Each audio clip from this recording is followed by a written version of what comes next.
Buenas tardes, les agradecemos mucho el acompañarnos en esta celebración de Pesaj Pascua del Instituto Superior de Estudios Religiosos, ISER, de este año 2018.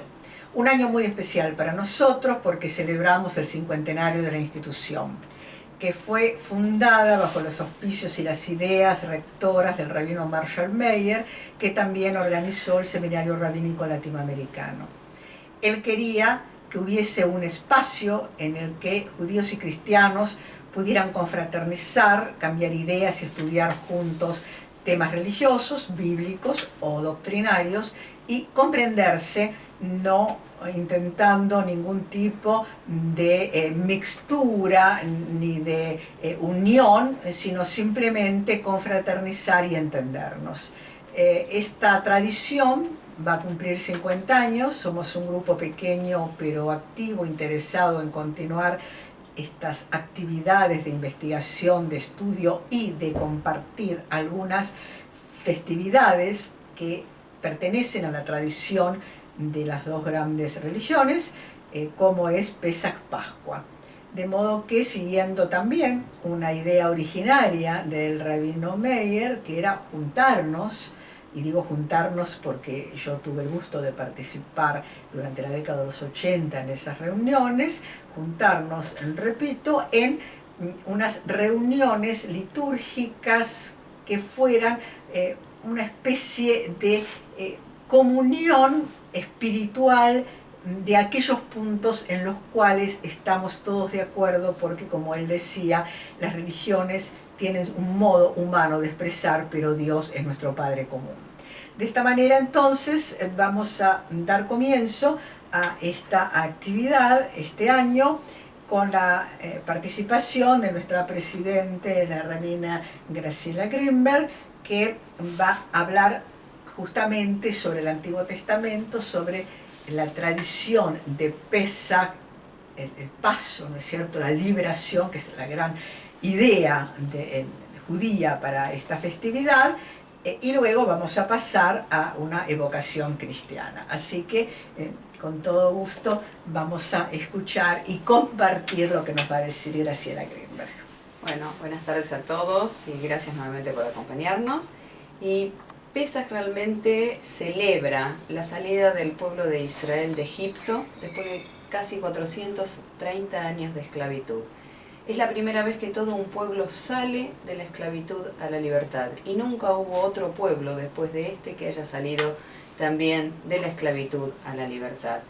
Pesaj nos recuerda indudablemente la importancia de luchar por la libertad en cada generación, porque siempre hay esclavos en todas las generaciones y siempre estamos buscando la libertad. Es la protesta de todo un pueblo contra la injusticia, y a pesar de haber pasado más de 3.300 años, todavía estamos luchando por la libertad y por la justicia en un montón de pueblos de este mundo. También es una fiesta familiar, ya que nos reunimos en el Seder de Pesaj, la primera y la segunda noche, donde lo importante ahí son los chicos, porque tienen que preguntar y queremos que se queden despiertos hasta el final, y entonces después les hacemos un regalo si encuentran el Afikoman a través de diferentes juegos. Lo importante es que ellos pregunten, incentivar las preguntas, y no solo a los chicos sino también a los grandes. Por eso generalmente ponemos un platón con todos los símbolos judaicos de la libertad y la esclavitud de hace 3.300 años, y a mí me gusta poner uno que esté vacío totalmente y preguntarle a la gente que participa, cuáles son los símbolos de la esclavitud y la libertad de este siglo XXI. Y así incentivamos a todos a preguntarnos. ¿Qué es lo que comemos? Comemos matzá, que este pan ácimo, que no ha crecido. ¿Y por qué? Porque el pan generalmente tiene levadura, este no tiene, y entonces crece. Y nosotros decimos que es como el ego de cada uno personal, que muchas veces nos olvidamos y empieza a crecer, a crecer, a crecer. Y lo que queremos en Pesaj justamente es olvidarnos de este ego, ser totalmente humildes como nos fue Moshe, nuestro principal actor en toda esta historia. Y también yo dije que representa el ego, porque cuando uno tiene un ego muy grande, entonces controla nuestros pensamientos, nuestros deseos, nuestros impulsos. Lo que hay que sacar es el ego de todas nuestras vidas. Y me gustaría compartir con ustedes dos cosas. La primera, la lectura. Ustedes saben que todo el libro de Éxodo, el segundo libro de la Torá, nos habla acerca del nacimiento de Moshe, este libertador del pueblo de Israel, que no lo hizo solo, sino obviamente que fue con la ayuda divina, con la ayuda de nuestro Creador. Los 430 años en esclavitud del pueblo, cómo llegan, cómo se van y todo lo que ocurre, luego la salida y después la entrega de los 10 mandamientos, un hecho maravilloso que no sabemos exacto lo que pasó, pero sí sabemos que cambió la historia de la humanidad y del pueblo de Israel en especial.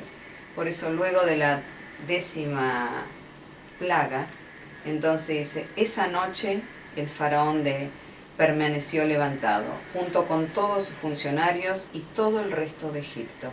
Hubo un gran tumulto, puesto que no había casa donde no hubiera muertos.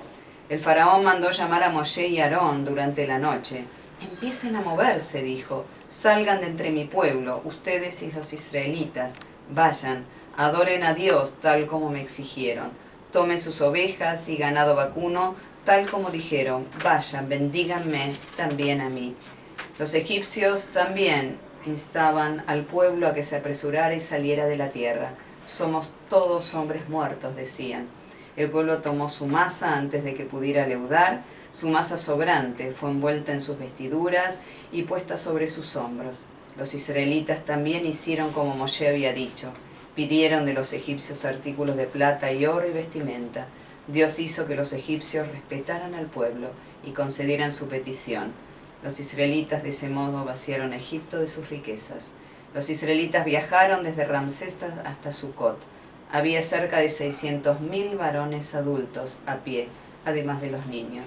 Una gran mezcla de nacionalidad salió de ellos. Había asimismo ovejas y ganado vacuno, una enorme cantidad de ganado. Los israelitas hornearon la masa que habían sacado de Egipto en tortas ácimas, matzá, puesto que no habían leudado. Habían sido expulsados de Egipto y no podían demorarse, y no habían preparado ninguna otra provisión. El estilo de vida que los israelitas soportaron en Egipto había durado casi 430 años. Al cabo de los 430 años, todos los ejércitos de Dios salieron de Egipto a plena luz del día. Hubo una noche de vigilia para Dios, preparándose para sacarlos de Egipto. Esta noche sigue siendo para los israelitas una vigilia para Dios por todas las generaciones. Y esta es una palabra clave, generaciones, dorot, tor en hebreo. Y por eso me gustaría terminar simplemente comentándoles una historia, imaginaria por supuesto. Imagínense que dos personajes muy importantes de la historia antigua regresan a nuestro tiempo. Estoy hablando de Julio César y de Moshe.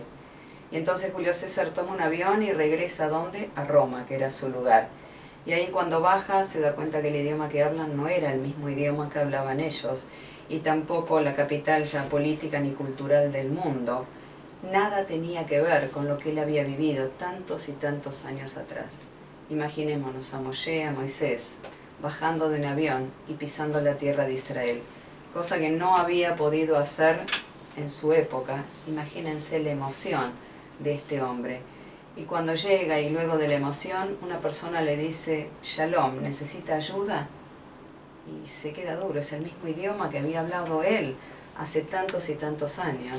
Y luego ve que un grupo de judíos está rezando y se acerca, y ¿qué es lo que ve? Que tienen puestos el talit, los tefilim, la kipá. Lo mismo que Dios había dado en el monte Sinaí para que usemos nosotros los judíos. Más de 3.300 años divide a Moshe de nuestra época. Sin embargo, nosotros los judíos seguimos siendo judíos y teniendo las mismas costumbres. Y la pregunta es ¿por qué? Simplemente porque para nosotros es importante el dar de generación en generación, midor ledor. Lo importante es no quedarnos, sino tener siempre la posibilidad de decirle a la próxima generación, esta es nuestra cultura, esta es nuestra historia, y esto es lo que queremos legarle. Por eso la noche del Seder es la unión familiar, es la unión de todos. Quiera Dios que realmente podamos seguir festejando y conservando nuestras costumbres y que todo el mundo pueda hacer lo mismo para que todos puedan tener esto que es seguir con las costumbres y dársela a la próxima generación. Muchas gracias. Gracias a nuestra presidenta y su exposición sobre el sentido profundo de la Pascua judía. No es